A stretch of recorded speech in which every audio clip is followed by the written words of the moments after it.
오늘 수요예배 참석하신 우리 모든 성도 여러분 환영합니다. 우리 옆 사람에게 사랑합니다. 예수의 이름 사랑합니다 하고 고백합시다. 한 번 더 고백합시다. 성령께서 집사님의 권사님의 마음 안에 가득 차 있네요 하고 감탄사를 하면서 한 번 더 해볼까요? 충분하십니다. 성령이 모습이야. 자, 오늘 말씀의 제목은 뭐냐면 성령을 따라 행하라. 아멘. 다 같이 해볼까요? 성령을 따라 행하라. 네, 성령을 따라 행하라. 어떻게 하면 성령을 따라 행할 수 있을까요? 우리가 성령의 영향을 받는 사람은 하나님의 말씀 따라 살아가는 사람입니다. 아멘. 반대로 얘기해서 성령의 영향을 받지 않고 성령을 따라 행하지 않는 사람은 하나님 말씀과는 무관하게 살아가는 사람이겠죠. 오늘 바울은 이렇게 얘기하고 있어요. 내가 이르노니 너희는 성령을 따라 행하라. 그러면서 그리하면 육체의 욕심을 이루지 아니하리라. 육체의 욕심을 다른 말로 얘기하면 하나님의 말씀을 떠나 있는 삶입니다. 죄의 삶이고 지옥으로 가는 그 지름길이죠. 육신의 정욕을 이기지 못하면 결국 우리는 하나님의 말씀 안에서 거할 수가 없게 되기 때문입니다. 우리가 육체의 정욕을 이기는 유일한 방법이 뭐라고 하냐면 성령이라는 거예요. 성령. 우리는 연약합니다. 우리는 날마다 쓰러집니다. 우리는 날마다 미워하고 시기하고 질투하고 화도 내고 또는 때로는 하나님 앞에서 쉽게 무너지는 존재이기도 합니다. 그런 우리가 유일하게 이 육체의 정욕을 이길 수 있는 단 하나의 방법, 그것은 무엇이냐면 결국 성령을 의지하는 것이에요. 성령이 내 마음에 있고 그 성령을 통해서 우리가 역사하지 않으면 결코 우리는 이 땅 위에서 육체의 정욕을 이길 수가 없습니다. 우리의 의지가 대단해서 이길 수 있을까요? 없어요. 왜 많은 그리스도인들이 또 많은 목회자들이 성적인 것이라든지 아니면 재물에 관한 것이라든지 여러 가지 유혹에서 벗어날 수 없을까요? 그 사람들 대부분이 이렇게 얘기해요. 자기 이길 수 있다고 얘기했는데 결국은 이기지 못한 거예요.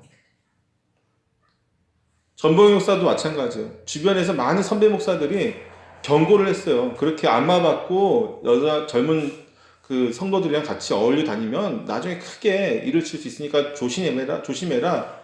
선배 목사님들이 수십 번도 수백 번도 경고를 했다고요. 근데 본인이 괜찮다고. 아유, 내가 과연 그런 유혹에 넘어갈 것 같냐고.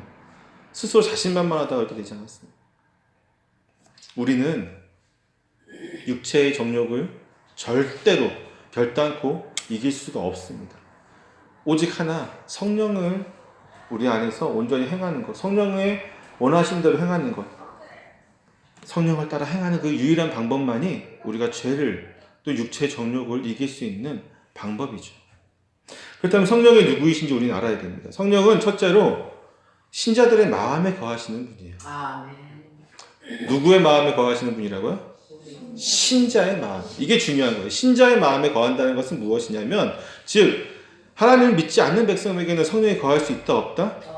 없다는 거예요.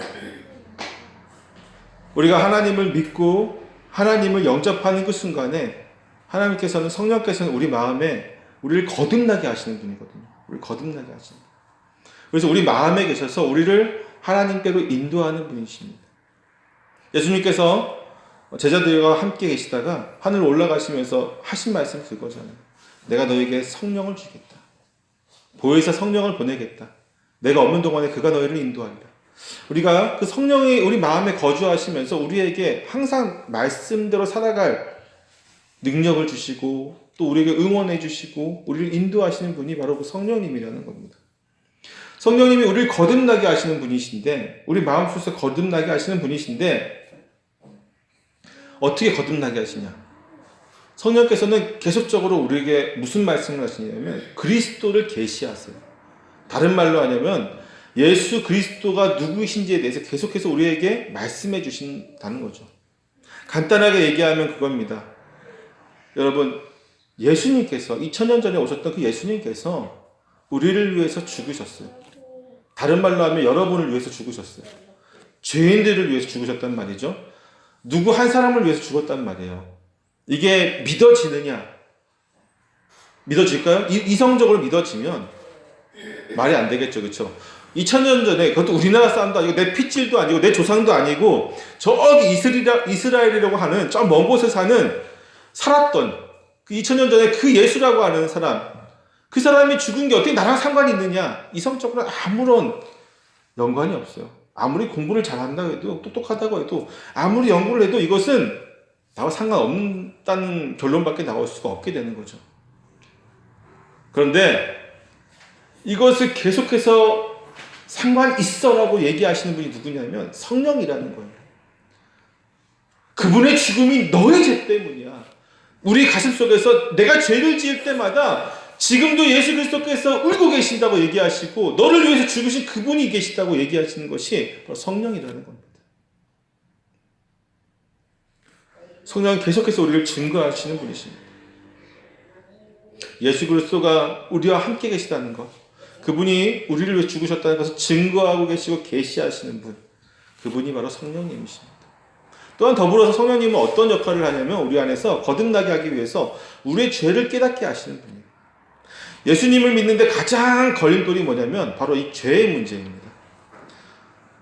죄의 문제를 깨닫지 못하면 우리는 절대로 예수님을 믿을 수가 없습니다. 하나님께로 나올 수가 없습니다. 다른 얘기로 하면 내가 죄인이라는 깨달음이 없으면 나는 죄인이다. 나는 정말로 지옥에 갈 수밖에 없는, 나는 정말로 이 세상에서 구제받을 길이 없는 정말 추악한 죄인이라는 것을 스스로가 깨닫지 않으면 우린 결코 이 예배당에 나올 수가 없습니다. 예배의 자리까지 하나님을 바라볼 수가 없게 되는 거죠. 왜?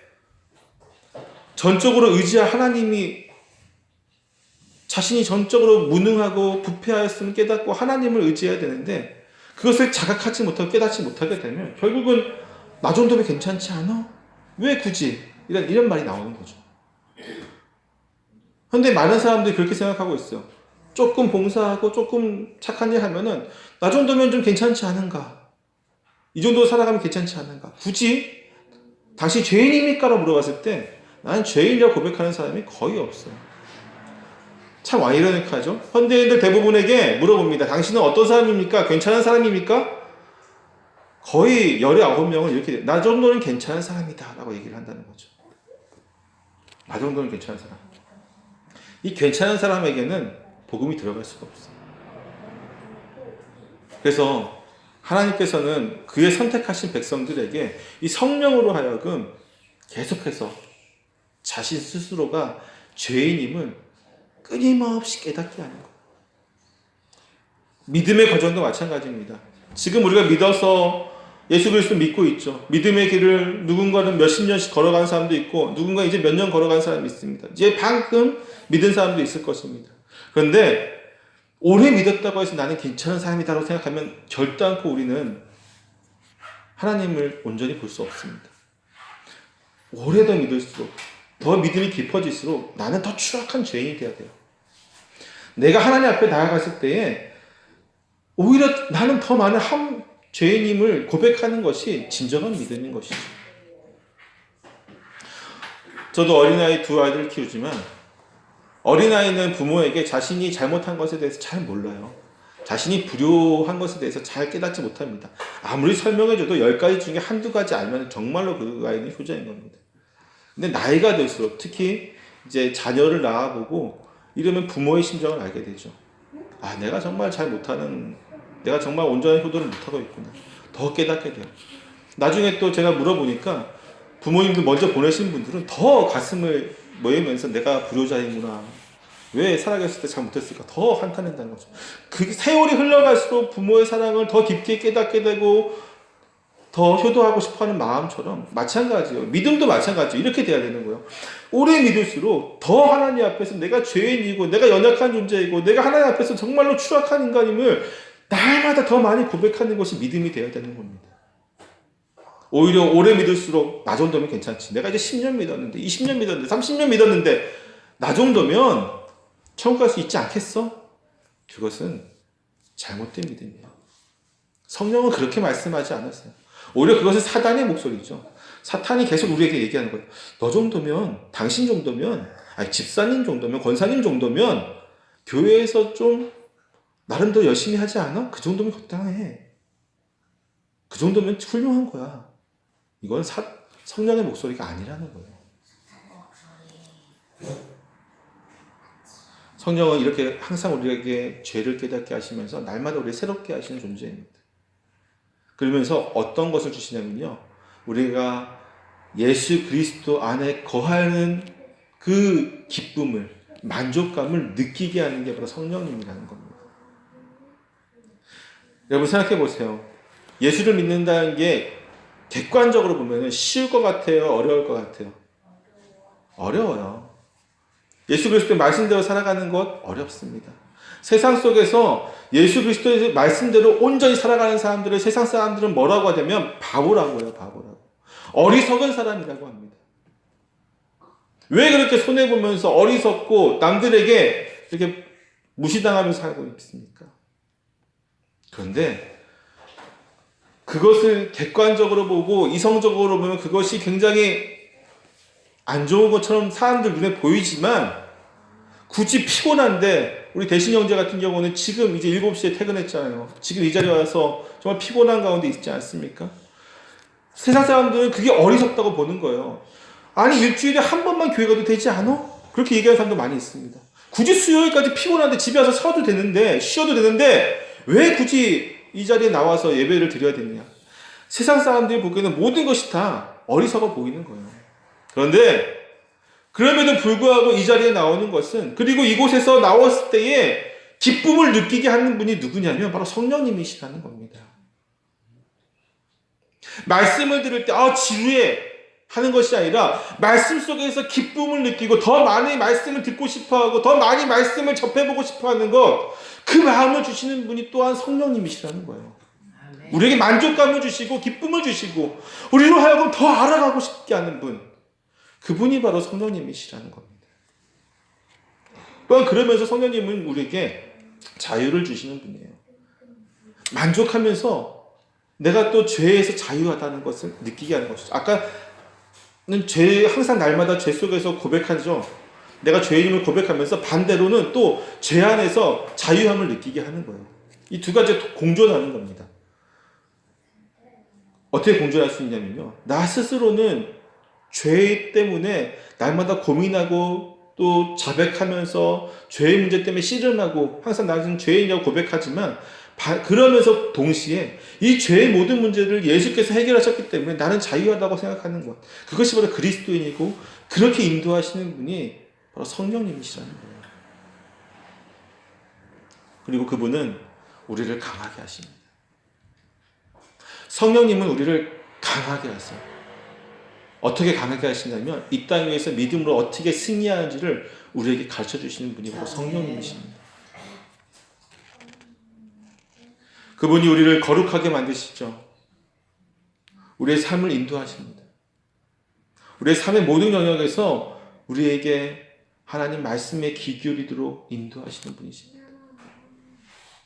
계속적으로 우리에게 말씀이 생각나게 하시고요, 말씀대로 살아가기를 권면하시는 분이십니다.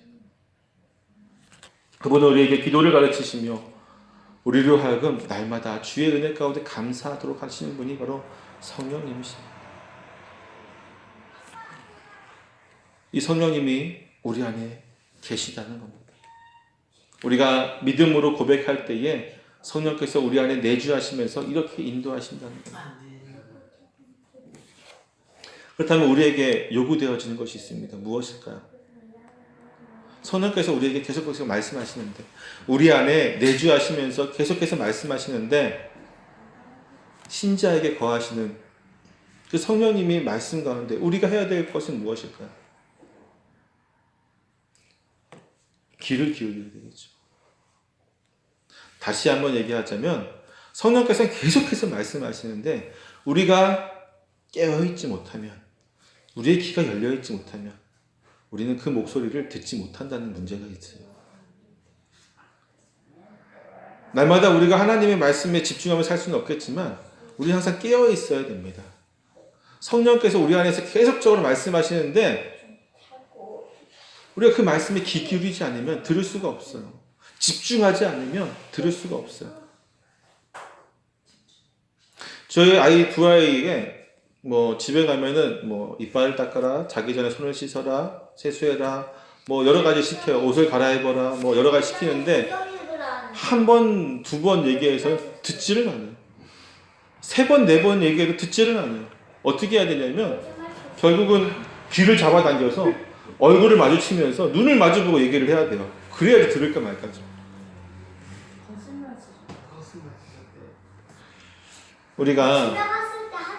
우리가 하나님 앞에서 분명하게 해야 될 것은 무엇이냐면 주의 말씀에 온전히 귀 기울이는 거예요. 순종하는 것도 중요하지만 순종보다 먼저 해야 될 게 귀 기울이는 거죠. 어떻게 하나님 말씀 듣지도 않고 순종할 수 있어요? 듣지 않고 순종하는 건 뭐냐면 지 마음대로 하는 거예요. 자기 마음대로 하는 거예요. 그러면서 사람들에게는 이게 하나님 뜻이라고 얘기하는 거죠.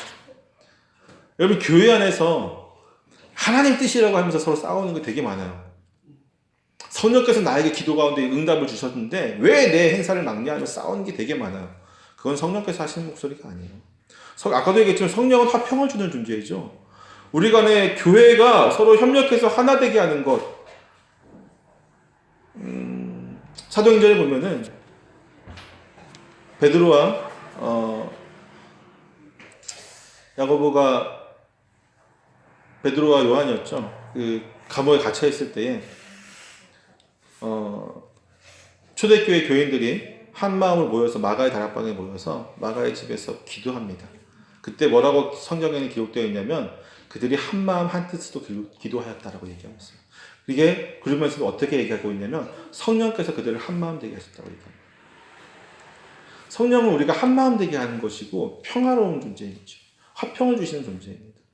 그런데 저는 지난번에 있던 서울에 있는 교회에서 그런 경우가 있었어요. 밥 하는 문제였어요. 밥. 예배 끝나고 밥을 이렇게 하는데 어떤 한 권사님이 교회 이제 그 큰 교회니까 여러 사람 많은 사람들이 밥을 먹으니까요. 국수를 대부분 했어요. 특별한 날이 아니면 대부분 국수를 주는데 자신이 하나님 기도하는 가운데 밥을 주라고 했다고 하나님께서. 그래서 굳이 밥을 주겠다고 내려와서 몇몇 분들에게 노인분들이라든지 여러 사람에게 밥을 주는 거예요. 그러면서 주방 내에 굉장히 다툼이 일어나고 결국 나중에 단회까지 열리면서 큰 소동이 일어나고 다툼이 일어났습니다. 둘 다 그래요. 이쪽도 하나님의 일을 하는 사람이고 이쪽은 특별히 또 하나님의 계시를 받았대요. 근데 왜 싸우는지 모르겠어요. 하나님의 일은 싸우면서 하는 게 아닙니다. 우리가 하나님의 온전하신 그 성령님의 목소리에 귀를 기울이려면 우리는 언제든지 깨어 있어야만 합니다. 어떻게 깨어 있을 수 있을까요? 뻔한 답이죠. 그렇죠? 날마다 말씀 보고 기도하고 제가 지난주 주일날 설교했던 그대로예요. 읽고 주야로 묵상하고 그 가운데 기록된 대로 행하는 거예요. 이러지 않으면 성령께서 얘기할 때에 우리 귀는 막혀 있어요. 막혀 있다고요. 들을 수 없는 상태가 되어버린다는 겁니다. 그러면서 우리는 어떻게 하는 줄 아세요? 성령의 말씀은 전혀 귀 기울이지 않고 귀를 막고 있는 상태에서 내 마음에 있는 내 감동, 내 스스로의 느낌, 그것이 성령의 목소리라고 이야기를 하는 거예요. 그것이 교회 분쟁의 가장 큰 원인입니다. 성령의 목소리는 아니고 내 기분, 내 마음, 내 뜻 여기에 집중하면 교회는 분열하게 됩니다. 사랑하는 성도 여러분, 우리에게 하나님은 성령을 주셨어요. 그 이유를 분명히 알아야만 합니다. 그냥 주신 게 아니에요. 우리로 하여금 하나님을 온전히 섬기게 하기 위해서 이 성령을 주셨습니다. 성령님이 우리 안에 계시는 것은 우리로 하여금 하나님을 온전히 섬기고 구원의 길에 이르기까지 그분께서 끝까지 우리를 지켜주시고 인도하게 하시기 위해서인 거죠. 이 성령님을 우리는 온전히 깨닫고 알고 그분의 목소리에 귀 기울여야 합니다. 마지막으로 이 말씀만 더 할게요. 저도 이제 아이를 키우면서 아이들에게 얘기할 때에 3번, 4번, 5번 얘기해도 귀 기울이지 않으면 답답하고 속상하고 화가 나요. 반대로 성령께서 여러분 안에서 여러분 마음속에서 계속해서 말씀하고 계시단 말이에요. 계속해서 말씀하고 계시는데 저와 여러분이 그 말씀에 귀 기울이지 않으면 그분께서 얼마나 답답하시겠습니까? 얼마나 속이 상하겠어요? 얼마나 마음이 아프시겠습니까? 성령을 속상하게 하는 저 여러분이 되지 않기를 원합니다. 때문에 우리는 성령의 행사에 성령께서 인도하시는 그 말씀대로 행하는 저 여러분 되시기를 축원합니다.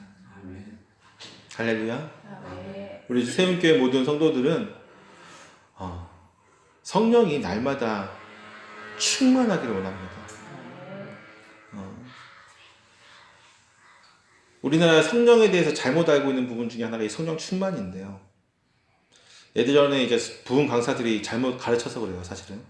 성령 받아라 하면서 성령 충만한 감정이 막 이렇게 돼가지고 그랬을 때만 성령 충만한